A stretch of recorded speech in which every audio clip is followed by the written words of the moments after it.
Oh, sige. Pangalan ko si Madel. And na, sa FDS, yun ang station ko. Message ko sa, management team. Nagpapasalamat naman ako kasi nabigyan ako ng pagkakataon na makapagtrabaho dito. Ano ba? Yun. Happy naman ako dito eh. Tapos, Message mo kay Ma'am Ami.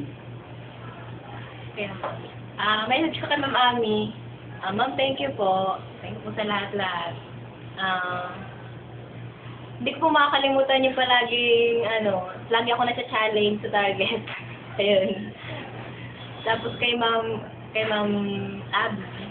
Ayun. Thank you din po kay Sir Ivan, kay Sir Harvey, especially kay Ma'am Jade. Nakakamiss ka, Ma'am Jade.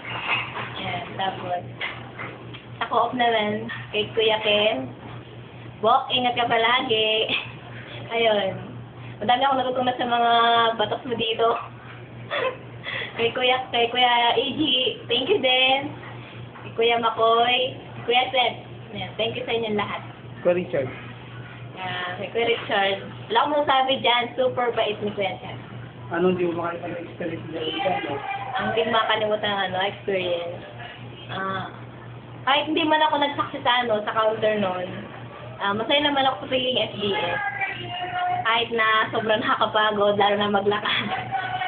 daming binibitbit. Ayun. Marami na akong nakakilala ng mga customer, maraming mga regular customer ako na entertain.